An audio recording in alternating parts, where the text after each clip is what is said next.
Fui a una nueva ginecóloga para una revisión de mi embarazo. Se quedó mirando la pantalla del ecógrafo y luego me miró, pálida. ¿Quién fue el médico que llevó sus revisiones anteriores? Mi marido, doctora. También es ginecólogo. Necesito hacerle algunas pruebas de inmediato. Este objeto que estoy viendo no debería estar ahí, dijo la doctora, alarmada. Me quedé en shock. Antes de que comience la historia, por favor, dejen un comentario diciendo de qué región son. No olviden darle a me gusta y suscribirse para que el canal crezca y pueda traerles historias más interesantes. Lucía sintió que este embarazo era diferente, no solo porque era el primero, sino por la forma en que su marido, Javier, la trataba como si fuera una rara pieza de porcelana que temía que se agrietara. Javier era ginecólogo, y al principio Lucía pensó que era una bendición. No había necesidad de buscar a otro médico.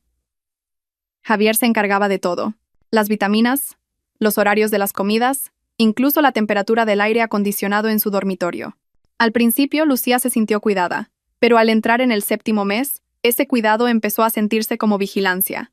Javier insistía en realizar todas las ecografías él mismo, en su estudio privado, alegando privacidad. «No quiero que otro hombre te vea, cariño», dijo una vez. Y Lucía, enamorada, lo encontró romántico. Sin embargo, había otra sombra que inquietaba a Lucía: su suegra, Carmen. Carmen era la imagen de la matriarca perfecta en público, pero había algo extraño en ella cuando estaban a solas. Venía casi a diario con un tónico de hierbas de olor extraño, insistiendo en que Lucía debía beberlo. «Es para la salud del feto», decía. Lo que más incomodaba a Lucía era la forma en que Carmen le tocaba el vientre. No era el toque de una abuela cariñosa, sino algo que se sentía como una tasación. «Me pregunto cuánto valdrá este activo del nieto», murmuró Carmen una tarde, sus ojos fijos en el vientre de Lucía con una fría concentración. «Es nuestro activo más valioso». La palabra activo resonó en los oídos de Lucía. No una bendición, no un regalo, sino un activo, como acciones o bienes inmuebles. La inquietud creció. Javier siempre lo desestimaba, diciendo que las hormonas la estaban volviendo demasiado sensible, pero Lucía sabía que no estaba alucinando. Algo iba mal. Quería una confirmación de otra persona, una perspectiva neutral. Con manos temblorosas, Lucía concertó una cita en una clínica en las afueras de la ciudad. Usó un nombre falso y pagó en efectivo, consultando a la Dra. Morales, una especialista en medicina materno-fetal, muy recomendada en una comunidad de madres. Le mintió a Javier, diciéndole que iba a una reunión con viejas amigas de la universidad. La culpa la carcomía, pero el miedo era mucho mayor. La clínica de la Dra. Morales era diferente del sombrío estudio de Javier.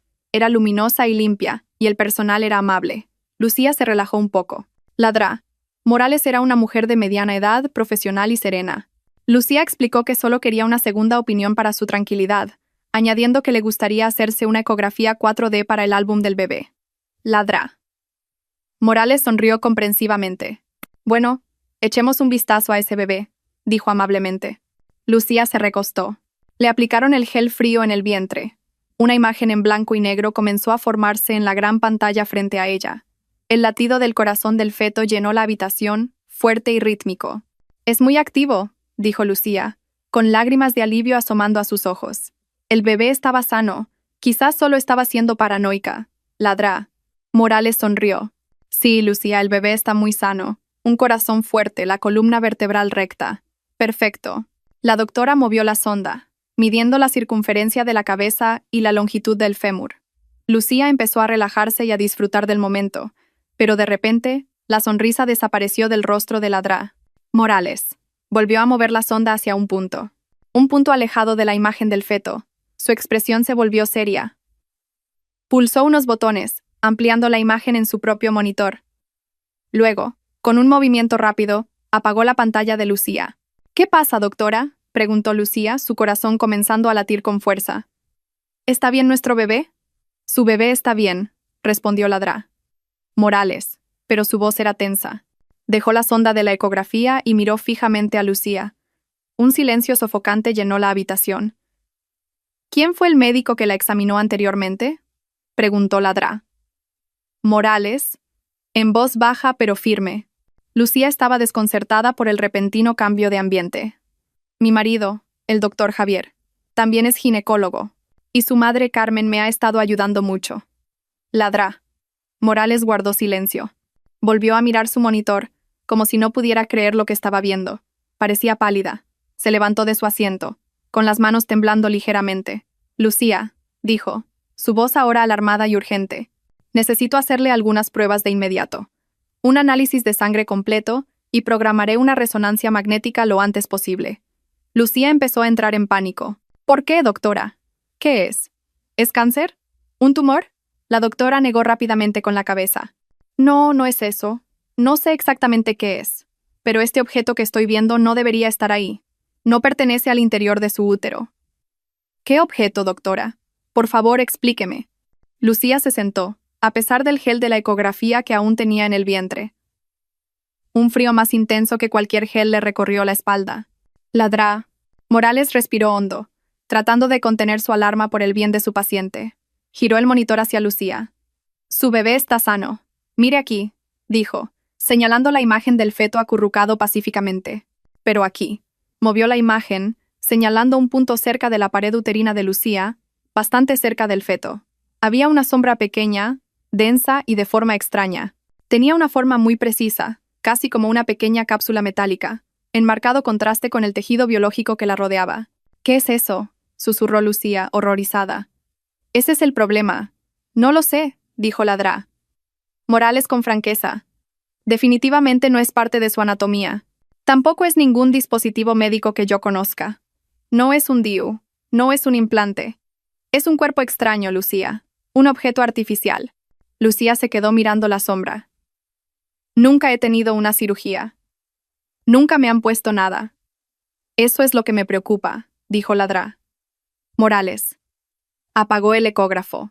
Su marido, Javier, es ginecólogo. No hay forma de que se le haya pasado esto por alto en las ecografías. Es bastante obvio si sabes qué buscar. Esas palabras golpearon a Lucía. Si sabes qué buscar, significaba que Javier sabía. Su atención, su prohibición de ver a otros médicos. Todas las ecografías que él mismo había hecho no eran para proteger su privacidad, sino para proteger ese objeto. Necesito una muestra de su sangre, dijo Ladrá. Morales, ya en modo profesional. Quiero comprobar si hay marcadores de inflamación, metales pesados liberados en su torrente sanguíneo, y necesitamos esa resonancia magnética, pero tenemos que ser muy cuidadosos. Ladrá. Morales miró a Lucía directamente a los ojos. No debe, bajo ninguna circunstancia, mencionar esto a su marido o a su suegra. ¿Pero por qué? Porque si su marido sabe de esto, y se lo ha estado ocultando, podría estar usted en grave peligro. No sé cuál es el propósito de este objeto, pero fue colocado ahí deliberadamente. Debemos asumir el peor de los casos. Ladrá. Morales programó la resonancia magnética de Lucía en un hospital diferente, bajo un nombre falso, con el pretexto de una consulta nutricional. Le sacó sangre y la envió a casa. Actúe como si nada hubiera pasado, le advirtió la doctora. Observe a su marido, escuche. No delate su miedo.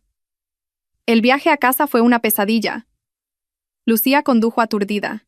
Cada pequeña patada del bebé parecía ahora un recordatorio del otro invasor dentro de su cuerpo, el activo.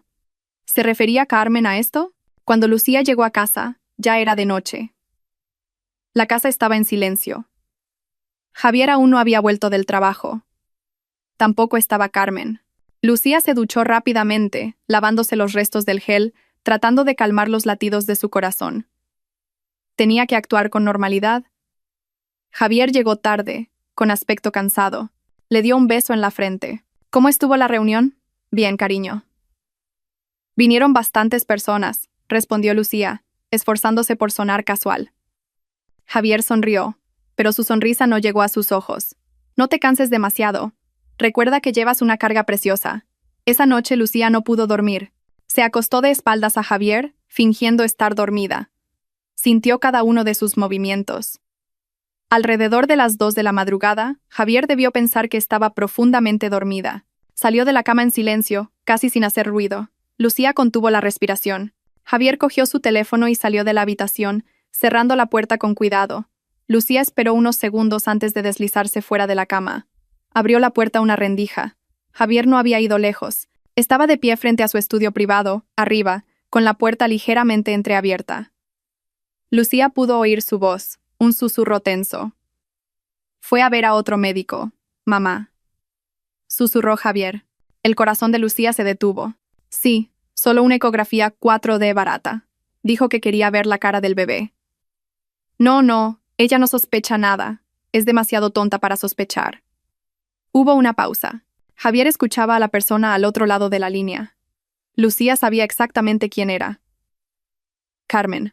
Claro, ya lo comprobé anoche mientras dormía, continuó Javier, ahora con un tono de irritación en su voz. No te preocupes, la posición del objeto sigue siendo segura. El embarazo no lo ha desplazado. Todo está estable. Otra pausa. Sí, mamá, lo extraeré yo mismo durante el parto. Haré que todo parezca una complicación normal. Después, podremos encargarnos del resto. Javier soltó una risa ahogada. Por supuesto, todavía tengo los documentos de la herencia de Ricardo Fuentes. Nada ha cambiado. Todo va según tu plan. Lucía se tapó la boca para ahogar un grito. El objeto, el parto, los documentos de la herencia de Ricardo Fuentes, su padre. Todo estaba relacionado con su difunto padre. Su marido, Javier, y su suegra, Carmen, estaban conspirando contra ella. Y la clave de todo estaba dentro de su útero, justo al lado de su hijo nonato. Lucía volvió a la cama arrastrándose. Su cuerpo estaba helado. A pesar del aire sofocante de la habitación, se subió las sábanas hasta la barbilla. Sus ojos estaban fijos en la puerta cerrada. Detrás de esa puerta, en su estudio, su marido acababa de confirmar sus peores temores. No era solo un marido infiel. Era un conspirador, un mentiroso y, quizás, un futuro asesino. Y trabajaba para su madre. Los documentos de la herencia de Ricardo Fuentes. Su padre. ¿Qué tenía que ver todo esto con su padre, fallecido hacía mucho tiempo? Ricardo Fuentes había sido un hombre de negocios de éxito, pero nunca había ostentado su riqueza. Vivía modestamente, y Lucía siempre había creído que su herencia consistía únicamente en esta casa y fondos suficientes para su educación. Obviamente, estaba muy equivocada. Lucía se obligó a respirar de forma regular. No podía dejar que Javier supiera que estaba despierta. Cuando Javier volvió a la habitación 15 minutos después, se movió en silencio, como un depredador. Lucía sintió el peso en el colchón cuando se acostó. Podía sentir el aliento de su marido en la nuca, regular y tranquilo. Estaba durmiendo junto a un monstruo, y el monstruo dormía profundamente. La mañana trajo un nuevo tipo de terror. ¿Cómo podría actuar con normalidad? ¿Cómo podría dejar que Javier la tocara, le diera sus vitaminas, le sonriera? Pero tenía que hacerlo. Su vida, y la vida de su bebé, dependían de ello. Sonrió durante el desayuno y se tragó las vitaminas que Javier le dio. Luego, las vomitó en silencio en el baño. Necesitaba salir de esta casa. Necesitaba respuestas. La única persona que podría saber algo era la hermana de su difunta madre, su tía Marta. Tía Marta era una mujer sencilla y tímida que siempre se había mantenido a distancia de Lucía después de la muerte de Ricardo. Lucía siempre había pensado que era porque a su tía le incomodaba su riqueza. Ahora, Lucía sospechaba que era porque sabía algo. Lucía esperó a que Javier se fuera al hospital. «Tengo una cirugía, puede que llegue tarde», dijo, besándola en la frente. Lucía resistió el impulso de limpiarse sus labios de su piel. Tan pronto como el coche de Javier desapareció, Lucía se apresuró. No se atrevió a llevar su teléfono, temiendo que Javier la estuviera rastreando. Cogió las llaves del coche y condujo hasta la casa de su tía Marta en las afueras de la ciudad. La casa era pequeña, con un jardín cuidado que contrastaba con su propia casa grande y fría. Tía Marta se sorprendió al ver a Lucía, embarazada, en su puerta. «Lucía, Dios mío, ¿qué pasa?» «Tía, necesito hablar contigo. Es muy importante». Tía Marta la hizo pasar y le preparó un té con manos temblorosas. «Estás pálida como un fantasma». «¿Javier te ha hecho daño?»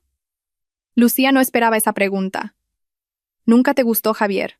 Tía Marta desvió la mirada. «No es eso. Es solo la forma en que te mira. Como tu padre solía mirar a tu madre». Lucía estaba confundida, pero no tenía tiempo. «Tía, no tengo mucho tiempo. Necesito saber sobre mi padre y una mujer llamada Carmen». La taza de té de tía Marta tembló tan violentamente que el té se derramó. La dejó con un ruido sordo. Su rostro estaba más pálido que el de Lucía. «¿Por qué dices ese nombre?», susurró, con los ojos desorbitados por el terror. «No deberías. Es tu suegra. Por eso estoy aquí. Tía, por favor. Carmen es la madre de Javier». «¿Qué sabes?» Tía Marta dejó escapar un suspiro tembloroso y comenzó a llorar, un sollozo bajo y reprimido. «Aléjate de esa mujer, Lucía. Tienes que alejarte de ella. No puedo, tía. Vivo con ella. Es la madre de mi marido. Por favor, dímelo. Tía Marta respiró hondo y temblorosamente. Carmen, no es una buena persona. Hace años, antes de que tu madre muriera, era la asistente personal de tu padre, Ricardo Fuentes. Era muy inteligente, muy capaz, pero también astuta. Tu padre confiaba mucho en ella. ¿Qué pasó? Estaba obsesionada, no con tu padre, sino con su fortuna. Tu padre. Ricardo era un buen hombre, pero también paranoico. Escondió su fortuna en todas partes. No confiaba en los bancos. No confiaba en nadie. Tía Marta continuó. Una noche, tu padre encontró a Carmen en su estudio, intentando abrir su caja fuerte personal. No la caja fuerte normal, sino la que contenía sus libros de contabilidad secretos de activos. Tu padre se enfureció. La despidió en el acto. ¿Eso es todo?, preguntó Lucía. No. Carmen no lo aceptó. Amenazó a tu padre. Yo estaba en la habitación de al lado. La oí gritar: ¿Me humillas, Ricardo? Tu fortuna debería haber sido mía. Algún día la conseguiré. De una forma u otra, me llevaré todo lo que tienes. Lucía guardó silencio. Los documentos de la herencia de Ricardo Fuentes. Carmen había estado planeando esto durante décadas. Tía, dijo Lucía en voz baja. La herencia de mi padre. ¿Qué sabes de ella? Javier y Carmen seguían mencionándola. Tía Marta miró a Lucía con lágrimas corriendo por sus mejillas. Tu padre era un excéntrico, Lucía. Después de la muerte de tu madre, se volvió aún más paranoico. Dijo que tenía que proteger su legado. Creó un testamento muy extraño. Dijo que su herencia principal, valorada en miles de millones de euros, no se podía acceder sin una llave especial. ¿Qué llave? ¿Dónde está? No lo sé. Solo dijo que la escondió en el lugar más seguro del mundo, dentro de su tesoro más querido, algo que la gente nunca robaría porque no sabrían que estaba allí. Lucía miró su vientre. Mi bebé. Tía Marta negó rápidamente con la cabeza. No, querida, no tu nieto. Esto fue mucho antes de que te casaras. Tía Marta miró a Lucía con horror, como si acabara de darse cuenta de algo. Lucía, cuando tenías unos 15 años, ¿tu padre te llevó a una clínica privada en el extranjero? Había dicho que era para un procedimiento médico menor, algún tipo de nueva vacuna. El recuerdo golpeó a Lucía. Recordaba la clínica en Suiza. La habían anestesiado por completo. Su padre dijo que era para fortalecer su sistema inmunológico. Este objeto que estoy viendo no debería estar ahí. Lucía se tambaleó. Dios mío, tía, el objeto está dentro de mí. Tía Marta dejó escapar un pequeño grito. Él lo implantó en ti. Tu propio padre implantó la llave dentro de su hija. Y Carmen lo sabía, susurró Lucía. Por eso hizo que Javier se convirtiera en ginecólogo. Para casarse conmigo, para dejarme embarazada. Lucía agarró el brazo de su tía. ¿Qué hago? Planean quitármelo cuando dé a luz. Tía Marta estaba en pánico. Tienes que ir a la policía. ¿Y decirles qué? ¿Que mi marido es demasiado atento? ¿Que mi padre implantó algo en mi cuerpo? Pensarán que estoy loca. Lucía sabía que necesitaba más que una simple historia. Necesitaba pruebas. Y necesitaba un aliado poderoso. Tía. Piensa. Mi padre debe haber dejado otras pistas. ¿Quién era su abogado? No lo sé. Cambiaba de abogado constantemente. No confiaba en nadie. Piensa de nuevo, tía. Debe haber habido uno. Tía Marta cerró los ojos con fuerza, tratando de recordar. Espera, había uno. Lo mencionó una sola vez. No era un abogado corporativo, era joven. Un novato en ese entonces. Tu padre dijo que era el único hombre honesto que había conocido. El único que no estaba cegado por el dinero. Su nombre era Alejandro Vargas. Sí, Alejandro Vargas. Tu padre dijo que solo Vargas podía ejecutar su testamento secreto. Solo él sabía cómo funcionaba. Alejandro Vargas, repitió Lucía. Tengo que encontrarlo. Lucía se fue de la casa de tía Marta con la mente acelerada. Tenía un nombre, Alejandro Vargas, pero también un nuevo terror. La llave estaba dentro de ella. Su propio padre la había puesto allí, convirtiéndola en una caja fuerte andante, un objetivo para cualquiera lo suficientemente codicioso como para desear su fortuna. Y ahora, el lobo ya estaba en su casa. Tenía que volver a casa antes de que Javier sospechara. Tenía que actuar con normalidad. Pero antes de volver a casa, se detuvo en una pequeña tienda y compró un teléfono desechable barato. No iba a correr riesgos. Esa noche fue la tortura más larga de la vida de Lucía. Tuvo que sonreírle a Javier. Tuvo que dejar que Carmen, que había pasado a cenar, le acariciara el vientre. «Un bebé sano», dijo Carmen con una sonrisa dulce. Tenemos que cuidarlo bien. Lucía quería vomitar. Se limitó a sentir y sonreír. Sabía que necesitaba pruebas tangibles. La confesión de Javier que había oído por teléfono no era suficiente. La historia de tía Marta sería descartada como un rumor. Necesitaba algo sólido que llevarle a Alejandro Vargas, y sabía dónde encontrarlo. El estudio de Javier. El estudio que siempre estaba cerrado con llave.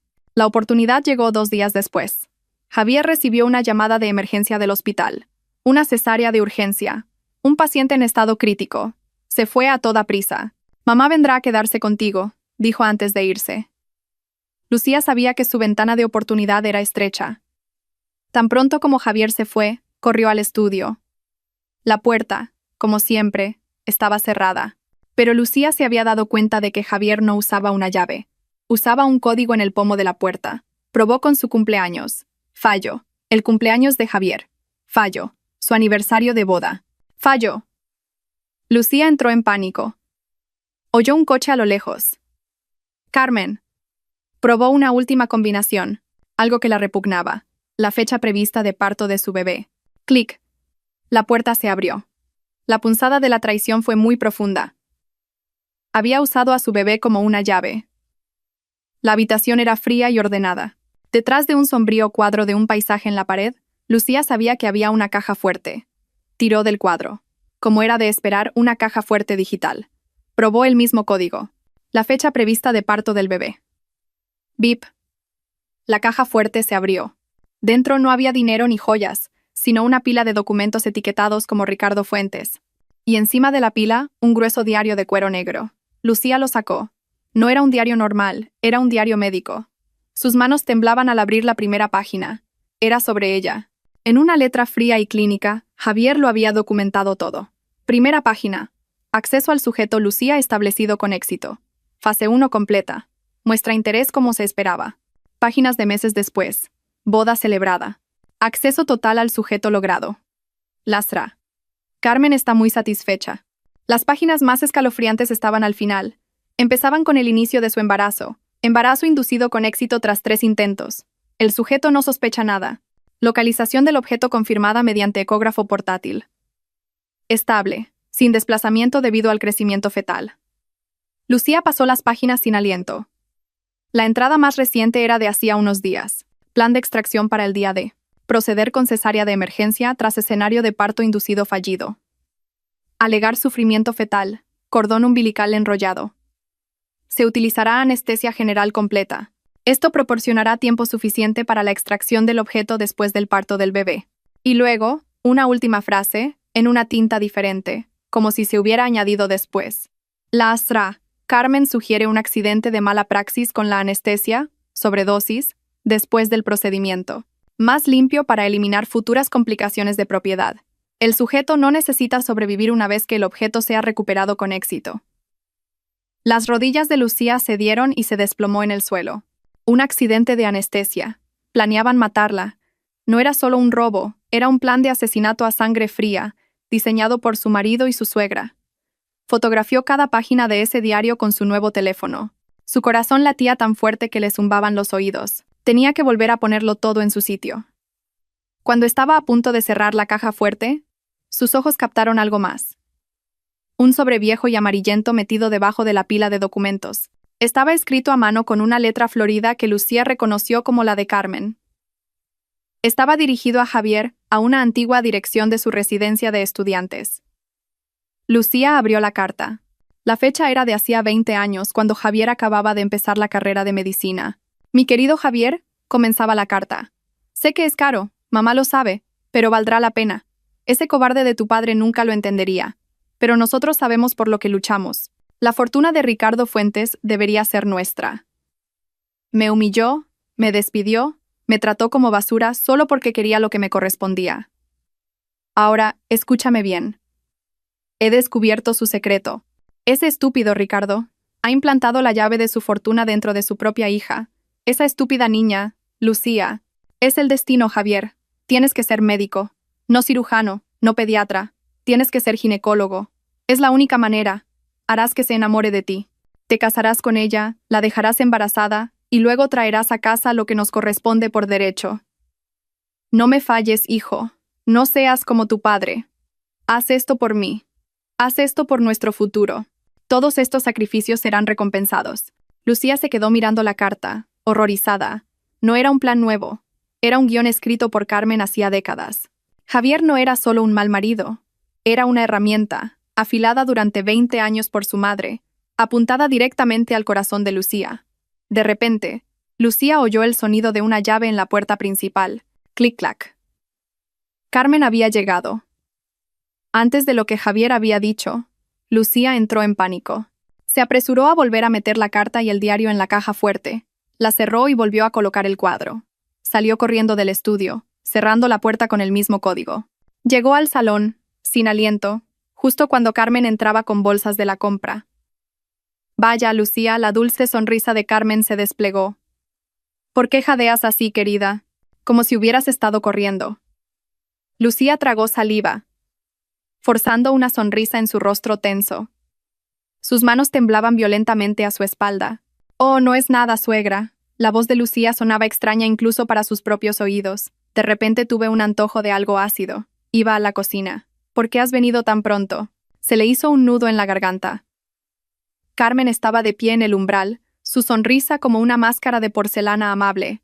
Te traje tu caldo de pollo favorito, dijo, levantando una bolsa de la compra. Gracias, suegra, respondió Lucía, apenas audible.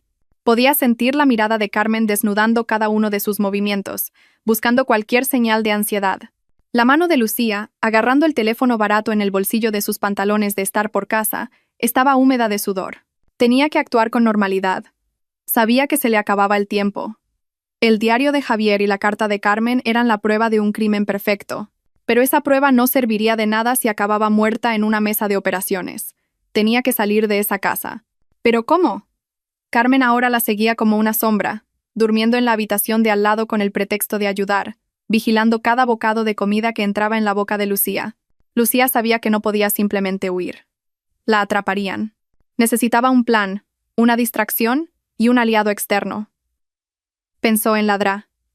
Morales. Tenía esa cita para la resonancia magnética que la doctora le había programado. Era su única razón legítima para salir de casa sin Javier, pero la cita era dentro de 3 días. No estaba segura de tener tanto tiempo. Esa noche, después de que Carmen se durmiera en la habitación de al lado, Lucía se escabulló al baño. Cerró la puerta con llave, abrió el grifo a toda potencia y se sentó en el suelo frío. Sacó su teléfono barato. La cobertura en el baño era mala, pero consiguió enviar un único mensaje de texto a Ladrá. Morales. Él lo sabe. Su madre también. No me dejarán ir.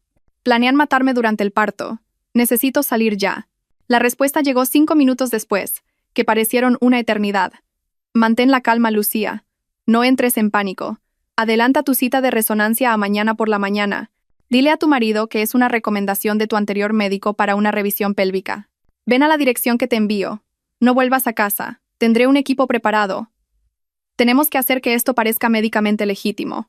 Apareció una nueva dirección. No era el hospital donde trabajaba Ladrá.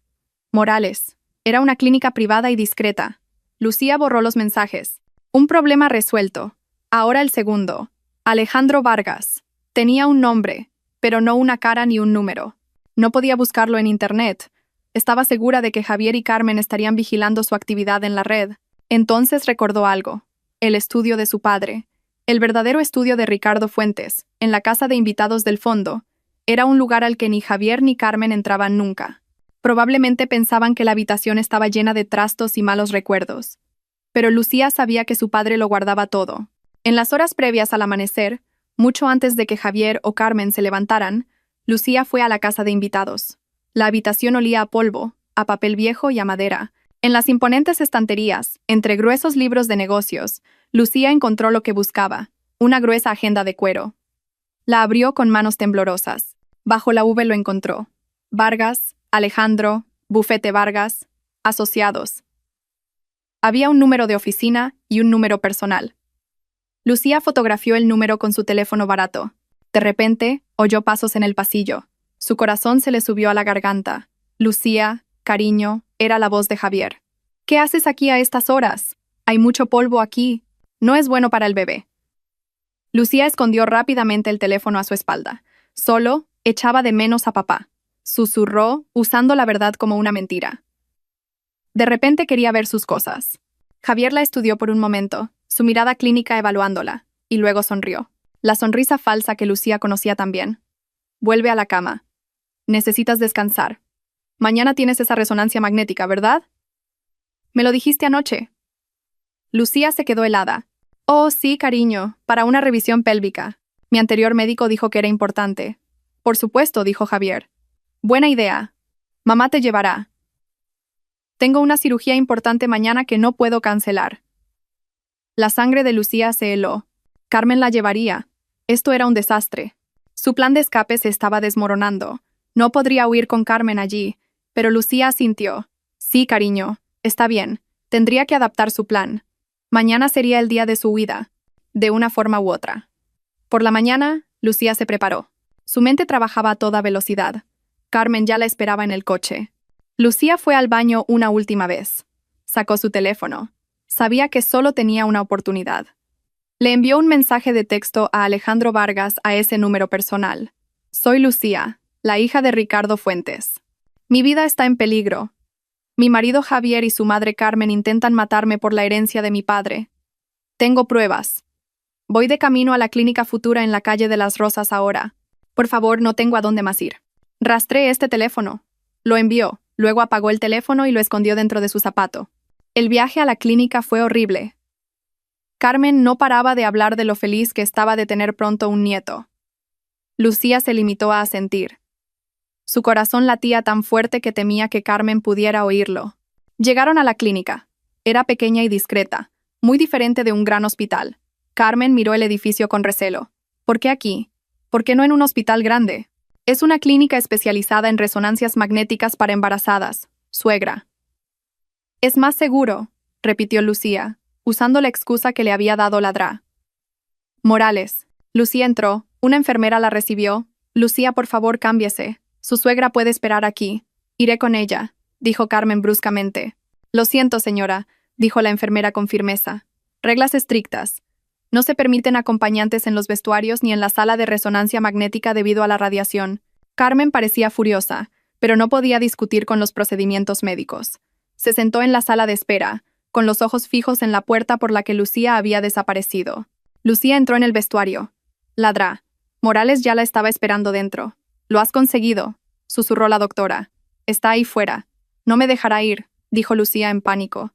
«No vas a salir por la puerta principal». Ladrá. Morales señaló otra puerta detrás de un armario. «Esa es la salida de personal. Hay un coche esperando. Ahora dame tu teléfono. Lo dejé en casa». «Bien. Ahora date prisa. Solo tenemos 15 minutos antes de que empiece a sospechar». Justo cuando Lucía iba a moverse, la alarma de incendios de la clínica sonó a todo volumen. Un humo ligero comenzó a llenar los pasillos. Se oyeron gritos de pánico desde la sala de espera. La puerta del vestuario se abrió de golpe. No era Ladrá, Morales. Era Carmen. Sus ojos ardían de rabia. «¿A dónde crees que vas, pequeña traidora?», gruñó Carmen. Debió de haber activado la alarma ella misma. «Ladrá». Morales intentó intervenir. «Señora, ¿qué está haciendo? Esto es un hospital». Carmen empujó a Ladrá. Morales contra una pared. «Cállate. Esto es un asunto de familia». Agarró el brazo de Lucía. «¿Te crees muy lista? Nunca escaparás de mí. Javier está esperando en la parte de atrás. Sabíamos que intentarías algo. Todo esto era una trampa. Javier no tenía ninguna cirugía. Sabían que intentaría huir. Le habían tendido una trampa. Vamos a hacer esa operación ahora mismo», dijo Carmen, arrastrando a Lucía por un pasillo trasero. Lucía luchó. «Suélteme, por favor, intentan matarme», gritó Lucía con todas sus fuerzas. Llegaron a la salida trasera. No había una ambulancia esperando, sino una furgoneta negra. Javier estaba de pie junto a ella. Su rostro era frío e inexpresivo. Sostenía algo. Un paño de cloroformo. «Te dije que no vendría tranquilamente», le dijo Javier a su madre. Los dos agarraron a Lucía. Ella luchó, pateó y mordió, pero sus fuerzas la abandonaron. Javier empezó a llevarse el paño a la cara. «Alto ahí», una voz tranquila pero autoritaria cortó el caos. Javier y Carmen se congelaron. Al final del callejón, un hombre con un traje impecable estaba de pie con calma. No estaba solo. Detrás de él había 2 agentes de policía uniformados. «¿Quién eres tú?», gritó Javier, todavía sujetando a Lucía.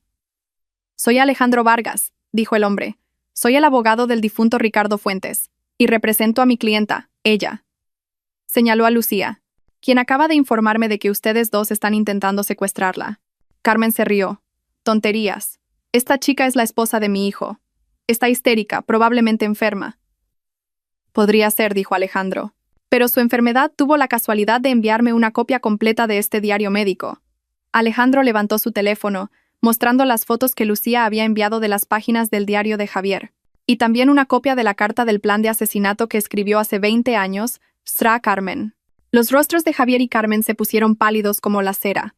Recibimos la llamada de Lucía, continuó Alejandro, su voz ahora gélida, y rastreamos el teléfono. Pero también recibimos un paquete de emergencia de la DRA, Morales con todas las pruebas médicas, incluidos los resultados de la resonancia magnética del objeto en el útero de mi clienta.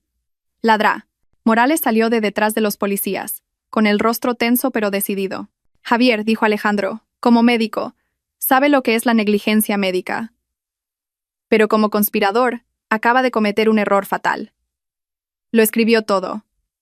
Los dos policías se adelantaron. Javier, Carmen, están arrestados por intento de asesinato, conspiración para secuestrar y conspiración para cometer fraude. Javier soltó a Lucía. Sabía que había terminado, pero Carmen no. Con un grito animal, se abalanzó sobre Lucía, ya sin importarle el bebé ni la llave. Si yo no puedo tenerlo, tú tampoco. Pero era demasiado tarde. La policía ya la tenía sujeta. Javier se quedó quieto, derrotado por su propia arrogancia. Lucía se tambaleó, casi cayendo. Alejandro la sujetó. Lucía, dijo suavemente, soy Alejandro Vargas, el abogado de su padre. Ya está a salvo. Lucía miró al hombre, luego a la DRA. Morales. Sus aliados habían llegado. Lo había conseguido, y en ese preciso momento, sintió un dolor agudo en el vientre. No era por el agarre de Carmen. Esto era diferente. Miró a la DRA. Morales con ojos aterrorizados. Doctora, creo que he roto aguas. Lucía se agarró el vientre. Un dolor agudo, que no tenía nada que ver con el miedo, le desgarró el cuerpo. El líquido amniótico le empapó las piernas, formando un charco en el sucio suelo del callejón. El bebé venía. Ahora, en medio del caos, con su marido siendo arrestado y esposado, Carmen vio el charco a los pies de Lucía. Sus ojos llenos de odio se transformaron de repente en una concentración aterradora. «El bebé», gritó. «La llave, van a ser». Empezó a forcejear con una fuerza inhumana, arrastrando al oficial que la sujetaba. «Javier, coge al bebé, coge la llave». Javier, por el contrario, estaba paralizado, su rostro pálido no por el arresto, sino al ver a Alejandro. Había visto su diario en el teléfono de Alejandro. Como un manipulador experto, sabía cuándo el juego había terminado. El frío cálculo en sus ojos mostraba que ya había abandonado el plan y estaba empezando a calcular su sentencia. Pero Carmen no. Para ella, no había terminado. «Cobarde», le escupió a su hijo. «Después de todo lo que he sacrificado, cógelo». «Ya basta», la voz tranquila de Alejandro cortó el aire. «Oficiales, llévenselos al coche. Sáquenlos de esta zona». El segundo oficial ayudó a su compañero, arrastrando a una Carmen todavía gritando y a un Javier dócilmente mortal. Al pasar junto a Lucía, Carmen la miró con puro odio. «Esto no ha terminado, Lucía. Nunca disfrutarás de esa herencia. Me pudriré en la cárcel, pero me aseguraré de que sufras». Javier no dijo nada. Se limitó a mirar a Lucía, sin remordimiento en sus ojos. Solo un vacío frío, que de alguna manera era mucho más aterrador que la rabia de su madre. «Lucía», la voz de la DRA. Morales la devolvió a la realidad. La doctora ya estaba arrodillada frente a ella, ignorando el caos a su alrededor. Su profesionalidad se había hecho cargo. «Lucía, escúchame. Estás en shock y estás de parto. Las contracciones están llegando demasiado rápido. Duele», gimió Lucía, apoyándose en Alejandro. «El estrés extremo lo ha provocado. No podemos dar a luz aquí». La DRA. Morales miró su pequeña clínica. «Y no podemos volver allí. No es estéril ni está equipada para esto». Miró a Alejandro. «Tenemos que llevarla a un hospital principal, ahora mismo». Alejandro asintió. «Llamaré a una ambulancia». «No hay tiempo», dijo la DRA. Morales. «Mira el intervalo de sus contracciones. 2 minutos. Va a ser rápido. Usa ese coche de policía que se los llevó. Que pongan las sirenas». Alejandro pensó rápido. Demasiado arriesgado. No sabemos si tienen a alguien más fuera. Usaremos mi coche. Está blindado. Una reliquia de tu padre, le dijo a Lucía con una pequeña sonrisa amarga. Era realmente paranoico. Todo se movió rápidamente. Alejandro levantó en brazos a Lucía, que gritó de dolor cuando otra contracción la golpeó. Ladra. Morales cogió una bolsa de emergencia de su clínica. Metieron a Lucía en el asiento trasero de un sedán negro, robusto y de lujo. Ladra. Morales se sentó a su lado mientras Alejandro se ponía al volante. ¿A dónde?, preguntó Alejandro. Al hospital de Nuestra Señora. Mi equipo está esperando allí. Les dije que era una emergencia VIP. El coche aceleró, abriéndose paso entre el tráfico. Para Lucía, el viaje fue una neblina de dolor y miedo. Cada bache del coche se sentía como un cuchillo. Tengo miedo, doctora, sollozó Lucía, agarrando la mano de Ladra. Morales. ¿Y si esa llave, ese objeto, le hace daño al bebé cuando salga? Ladra. Morales tomó la cara de Lucía entre sus manos, obligándola a mirarla. Lucía, escúchame. Has pasado por un infierno. Has derrotado a 2 monstruos. Ahora viene la parte difícil, pero no estás sola. Concéntrate en tu respiración, concéntrate en tu bebé. Yo me preocuparé por ese maldito objeto. ¿Entendido? Tu único trabajo ahora mismo es dar a luz. Déjame el resto a mí. Esas palabras firmes calmaron a Lucía. Ella asintió. Cerró los ojos y se concentró. Llegaron a la entrada de urgencias del hospital. Un equipo de enfermeras y una camilla estaban esperando. Fue una operación fluida y profesional, todo lo contrario al caos de la clínica. Lucía fue llevada inmediatamente a una sala de partos privada preparada. Alejandro se quedó fuera de la puerta, coordinando con la seguridad del hospital. Nadie entraba en esa planta sin su autorización. Lucía fue conectada a los monitores. El ritmo cardíaco del bebé era fuerte, pero sus contracciones eran increíblemente intensas. Ladra. Morales examinó a Lucía. Dilatación completa. Lucía, tu cuerpo sabe lo que tiene que hacer. Es hora de empezar a empujar. Lucía miró a Ladra. Morales. Estaba a salvo de Javier. Estaba a salvo de Carmen. Ahora tenía que enfrentarse al último desafío que su padre le había puesto en el útero hacía décadas. Empuja, Lucía. Empuja. La voz de Ladra. Morales era el único ancla de Lucía en un mar de dolor. Lucía empujó con todas las fuerzas que le quedaban. Su cuerpo se arqueó en la cama. La sala de partos estaba llena de actividad concentrada. Una enfermera le secaba el sudor de la frente. Otra vigilaba el ritmo cardíaco del feto. No puedo más, susurró Lucía sin aliento. Sí que puedes. Veo la cabeza. Una vez más, Lucía empuja con todas tus fuerzas. Lucía respiró hondo y, haciendo caso omiso del dolor ardiente y la presión inmensa, empujó con un grito que le desgarró el alma.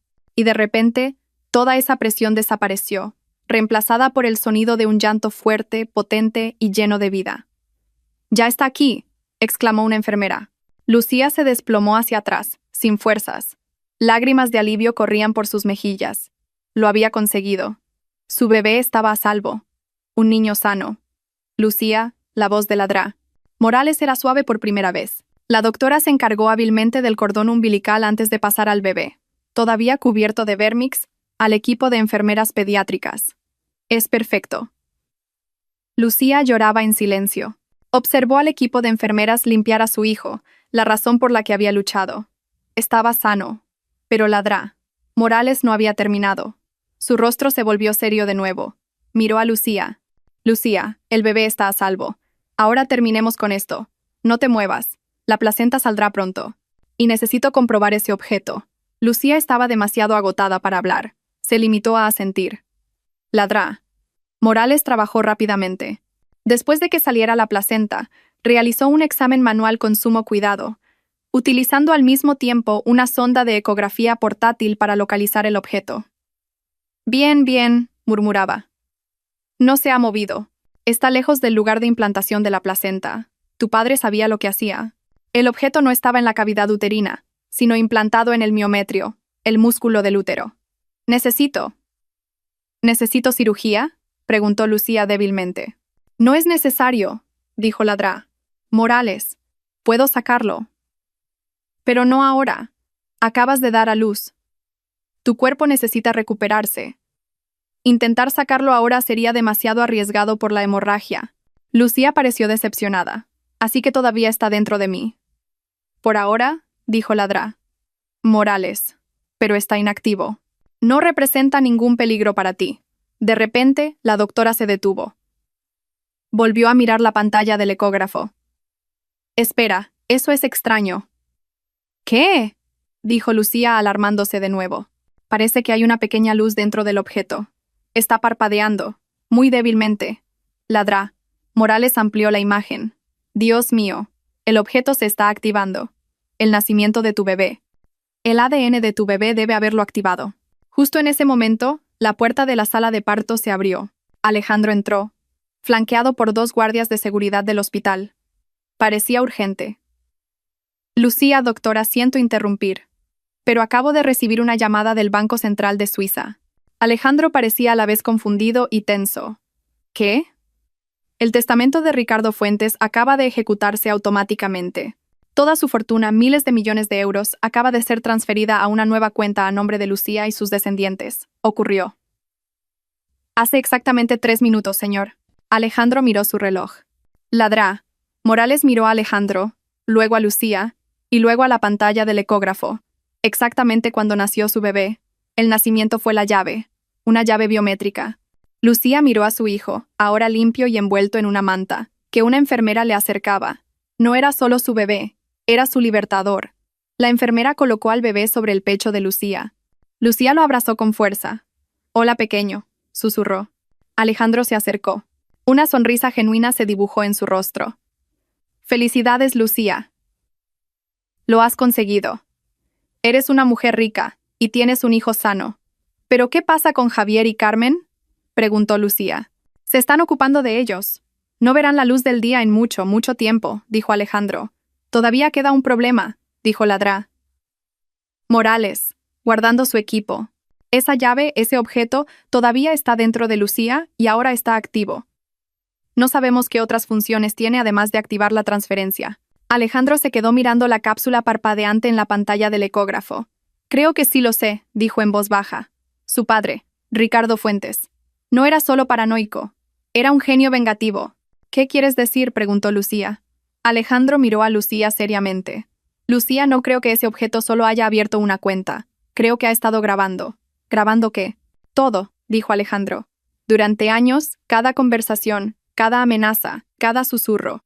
Ricardo Fuentes no solo le dio una herencia, le dio un arma y acabamos de activarla». El procedimiento para extraer el objeto se llevó a cabo 2 días después del parto de Lucía. No fue una operación importante, pero requirió una gran precisión. Ladrá. Morales contó con la ayuda de un cirujano torácico, acostumbrado a tratar con cuerpos extraños, para realizar el procedimiento mientras Lucía estaba bajo una ligera sedación. Alejandro esperaba fuera con una orden judicial que le autorizaba a tomar posesión del objeto como prueba. El procedimiento fue un éxito. Cuando Ladrá. Morales salió del quirófano, sostenía un pequeño vial estéril. Dentro había una cápsula metálica, del tamaño de un grano de arroz pero un poco más gruesa. Era de un color apagado, pero en su superficie parpadeaba una pequeña luz LED azul, indicando que el objeto seguía activo. «Aquí está», dijo Ladrá. Morales, entregándoselo a Alejandro. La reliquia de Ricardo Fuentes. De ese genio loco. «Lucía está bien, se está recuperando. Ahora, esto es asunto tuyo». Alejandro lo tomó con una mezcla de pavor y asombro. Inmediatamente lo llevó al mejor equipo de forencia digital del país. Lo que encontraron superó sus más descabelladas imaginaciones.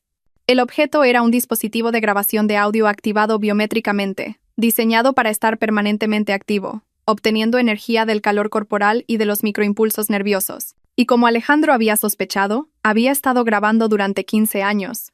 Desde el día en que fue implantado en el cuerpo de Lucía a los 15 años, los datos de audio extraídos eran terabytes. La mayor parte eran sonidos triviales de la vida diaria de Lucía. Profesores dando clase, charlas con amigas, el sonido de películas. Pero Alejandro y su equipo se centraron en las grabaciones desde el día en que Lucía conoció a Javier. Y ahí encontraron oro. El juicio de Javier y Carmen fue noticia de primera plana. Al principio, sus abogados, contratados con los restos del dinero que la familia de Javier había pagado, se mostraron arrogantes. Argumentaron que Lucía era una esposa emocionalmente inestable que sufría de paranoia posparto. Afirmaron que el diario médico de Javier era simplemente un registro de fantasías o un borrador de investigación mal interpretado. Dijeron que la carta de Carmen era el arrebato emocional de una madre incomprendida de hacía décadas, sin relevancia para ningún delito. Pintaron a Javier como un médico devoto, y a Carmen como una abuela cariñosa. Lucía se sentó en la sala del tribunal, con su hijo pequeño, Mateo, en brazos. Estaba tranquila. A su lado se sentaron Ladrá, Morales y su tía Marta. Alejandro estaba de pie con el fiscal. «Señoría», dijo el abogado de Javier, «la fiscalía no ha presentado ni una sola prueba tangible de que mi cliente tuviera la intención de dañar a su esposa. Solo conjeturas y escritos privados obtenidos ilegalmente». El fiscal sonrió levemente.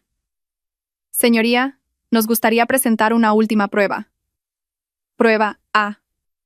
Alejandro se adelantó y le entregó al secretario del tribunal una unidad con los datos. «Esta prueba», dijo el fiscal, «fue recuperada del propio útero de la víctima». Hubo un murmullo en la sala. El abogado de Javier se puso de pie de un salto. «Protesto. Esto es una táctica teatral absurda». «Protesta denegada», dijo el juez. «He revisado este informe forense». Continúe. Se reprodujo la primera grabación de audio. Eran las voces de Lucía y Javier, discutiendo alegremente sobre la alfombra de la habitación del bebé hacía 3 meses. Sonaba tan claro como si estuvieran en la habitación. El abogado de Javier tragó saliva. La claridad de la grabación era espeluznante. «Y ahora», dijo el fiscal, «reproduciremos una grabación del 14 de octubre, a las 2 de la madrugada, grabada en el estudio de la casa del acusado». La voz de Javier, susurrada pero clara. «Fue a ver a otro médico, mamá». «Sí. Solo una ecografía 4 de barata. Es demasiado tonta para sospechar». «La posición del objeto sigue siendo segura». «Sí, mamá. Lo extraeré yo mismo durante el parto. Todavía tengo los documentos de la herencia de Ricardo Fuentes. Todo va según tu plan». Javier, en el banquillo de los acusados, miraba al suelo, con el rostro ceniciento. A su lado, Carmen empezó a temblar, no de miedo, sino de rabia. «Y ahora», dijo el fiscal, «una conversación entre los dos acusados, grabada en su salón 2 días después». La voz de Carmen, fría y calculadora: «Tienes que ser firme, Javier. Este embarazo te está ablandando. No olvides el objetivo». La voz de Javier: «No me estoy ablandando, mamá. Solo estoy siendo cuidadoso». La voz de Carmen: «La precaución no te consigue miles de millones. El plan del accidente de anestesia es el mejor. Más limpio para eliminar futuras complicaciones de propiedad. Ella no necesita vivir mucho tiempo después de que tengamos la llave». Un jadeo colectivo recorrió la sala. Un miembro del jurado se tapó la boca. Carmen miró a Lucía, con los ojos encendidos. «¿Y una más?», bramó el fiscal, su voz resonando. Una grabación de hace 20 años.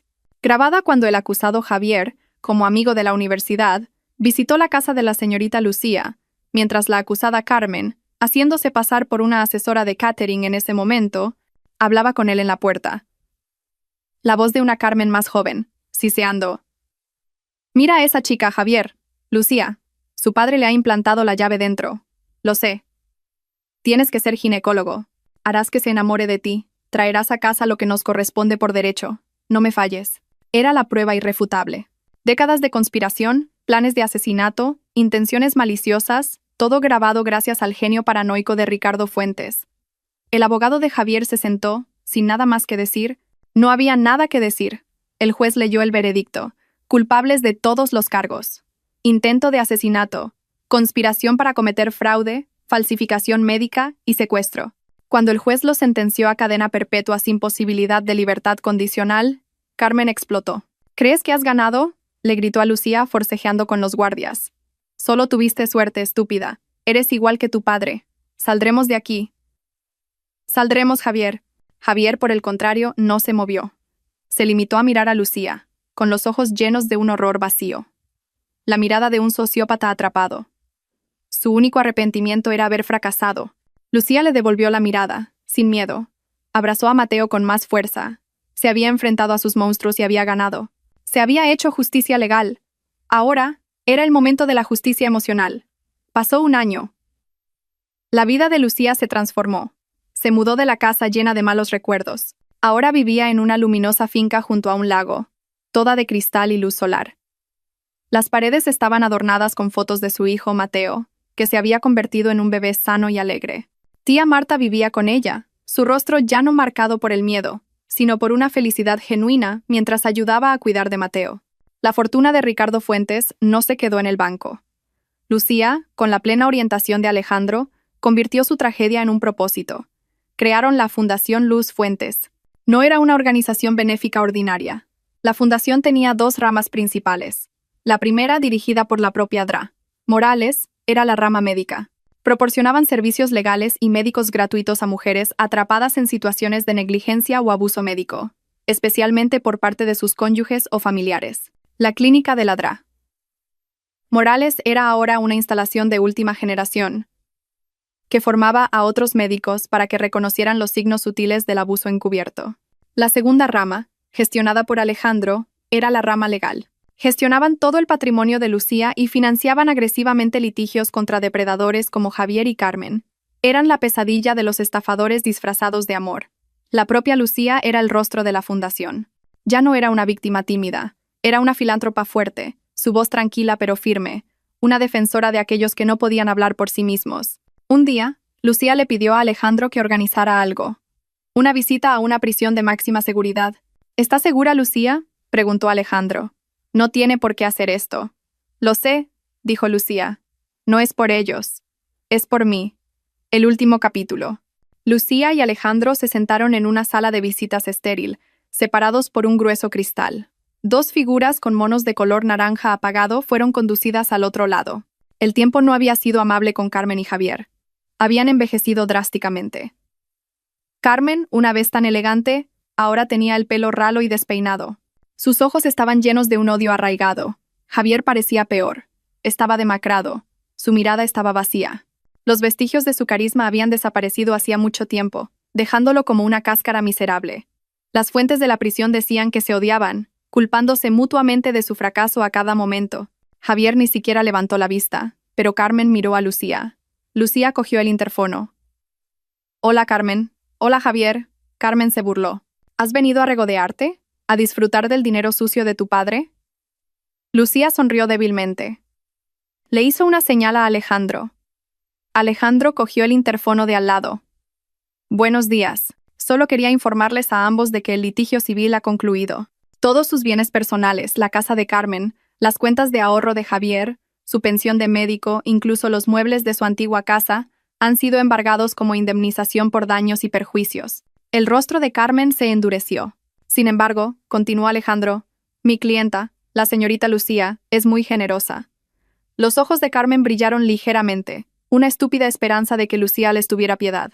La señorita Lucía me ha ordenado, dijo Alejandro, que transfiera todos sus bienes embargados a la rama más reciente de la Fundación Luz Fuentes. La llamamos el Fondo Carmen Javier para las víctimas del fraude médico. Su dinero se utilizará para ayudar a las mismas personas que ustedes casi destruyeron. Fue el golpe de gracia. Era un karma perfecto. Javier finalmente levantó la vista, sus ojos mostrando un destello de horror. Carmen golpeó el cristal con el puño. «¡Zorra diabólica!», gritó. Lucía finalmente cogió su propio interfono, su voz tranquila cortando los gritos de Carmen. «Tenías razón en una cosa, suegra. Tengo mi activo más valioso». Sacó una foto de un sonriente Mateo de su bolso y la apoyó contra el cristal. «Esto. Algo que nunca podrás tocar». Miró a Javier, que miraba la foto como si estuviera hipnotizado. «Y tú, Javier», dijo Lucía en voz baja, «eras médico. Hiciste un juramento de no hacer daño. Lo perdiste todo, no por mi padre, sino porque te olvidaste de tu propio juramento. Fracasaste como médico, fracasaste como marido, y fracasaste como ser humano». Lucía se puso de pie. Miró a Carmen por última vez. «Querías el legado de mi familia. Bueno, ahora no tienes nada». Lucía y Alejandro se dieron la vuelta. No miraron atrás. Salieron de esa sombría sala de visitas mientras Carmen seguía golpeando el cristal, y Javier finalmente bajaba la cabeza y comenzaba a llorar en silencio. Fuera, el sol era deslumbrante. Lucía respiró hondo el aire fresco. Era libre, era fuerte, estaba a salvo. Se subió al coche. En el asiento trasero, Mateo dormía profundamente en su silla de coche, con tía Marta sonriendo mientras lo vigilaba. Lucía le devolvió la sonrisa. Esta historia había terminado, y su nueva vida acababa de empezar.